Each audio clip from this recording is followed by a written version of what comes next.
Hello my dear friends, આજે આપણે બનાવીશું ચોમાસામાં બધાને ભાવતા દાળ વડા. તો એના માટે લઈ લઈશું આપણે એક બાઉલ અને એમાં એક મોટી વાટકી ભરેલી મગદાળ પલાળી દઈશું. હવે આપણે 5 કલાક પછી જોઈએ છીએ તો આપણી દાળ એકદમ સરસ રીતે પલળી ગઈ છે. હવે આપણે દાળને 4 થી 5 વાર પાણી લઈને ધોઈ નાખીશું અને દાળના ફોતરા કાઢી લઈશું.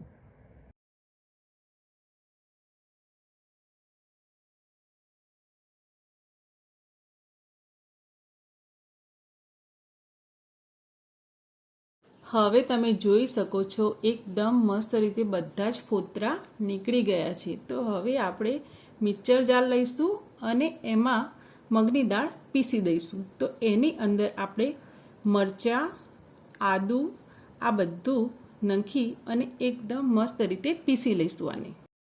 હવે તમે જોઈ શકો છો એકદમ મસ્ત રીતે દાળ પીસાઈ ગઈ છે અને હવે આને આપણે એક મોટા વાસણમાં કાઢી લઈશું. અને આ દાળ મેં 3 થી 4 વખત મિક્સર જારમાં લઈને પીસી છે. તો હવે તમે જોઈ શકો છો આપણી દાળ એકદમ મસ્ત રીતે પીસાઈ ગઈ છે. અને જે છેલ્લો બાઉલ હોય છે એને તમે થોડી વધારે પડતી જ અધકચરી રાખવાની, તો આપણા દાણા દેખાય દાળ વડાની અંદર. દાળ વડાની અંદર જો દાણા દેખાય તો આપણી દાળ વડા એકદમ મસ્ત ક્રિસ્પી બહારથી દેખાશે. હવે આપણે આ ખીરાને એકદમ મસ્ત રીતે હલાવી દઈશું. એક જ બાજુથી એકદમ એક જ દિશામાં 5 મિનિટ સુધી હલાવતા રહીશું. તો આમાં આપણે ખારો બી નાખવાની કોઈ જરૂરત નથી. હવે આની અંદર આપણે મીઠું નાખી દઈશું, મરી પાવડર નાખી દઈશું અને કોથમીર નાખી દઈશું અને આને આપણે ફરીથી હલાવી દઈશું. હવે આપણું ખીરું એકદમ દાળ વડાવા માટે રેડી છે.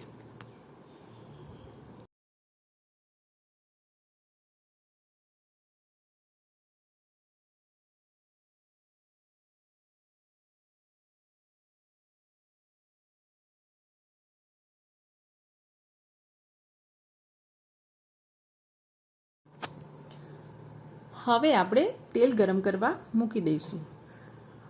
હવે તમે જોઈ શકો છો આપણું તેલ ગરમ થઈ ગયું છે. તો આને હવે તેલ ગરમ થઈ ગયું છે કે નથી થયું એ જોવા એક થોડું આપણે અંદર ખીરું નાખી અને ચેક કરીશું કે આપણું તેલ ગરમ થયું છે કે નહીં. તમે જોઈ શકો છો હવે આપણું તેલ ગરમ થઈ ગયું છે. હવે આપણે ગરમ ગરમ દાળ વડા ઉતારીશું અને ફટાફટ હું નાખી દઉં છું. હવે આને આપણે ધીમી આંચ ઉપર ચડવા દઈશું. જ્યાં સુધી બ્રાઉન કલરના ના થાય ત્યાં સુધી આને ચડવા દઈશું. હવે તમે જોઈ શકો છો કે થોડા થોડા ચડવા લાગ્યા છે. હવે આપણે દાળ વડાને પલટાઈ દઈશું. પલટાયા પછી આને આપણે થોડીવાર માટે ચડવા દઈશું અને તમે જોઈ શકો છો એકદમ મસ્ત ચડવા લાગ્યા છે. પલટાયા પછી તમે જોઈ શકો છો નીચેથી બી ચડવા લાગ્યા છે અને એની અંદર ઉપર નીચે બંને બાજુથી એકદમ ક્રિસ્પી પણ આવી ગયું છે. હવે આપણા દાળ વડા તૈયાર થઈ ગયા છે. આને આપણે હવે ઉતારી દઈશું.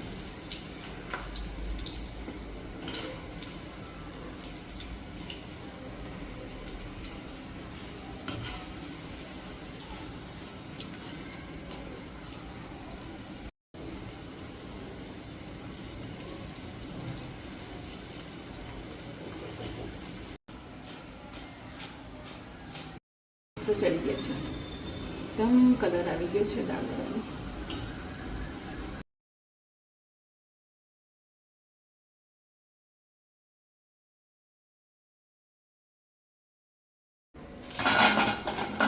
દાળ વડાની હવે આપણે ગાર્નિશિંગ કરીશું. તો એના માટે મેં ડુંગળી લઈ લીધી છે અને એક તળેલું મરચું લઈ લીધું છે. દાળ વડું ખોલીને આપણે જોઈએ છીએ તો બહારથી એકદમ ક્રિસ્પી અને અંદરથી એકદમ જાળીદાર. હવે આપણા દાળ વડા ખાવા માટે તૈયાર છે.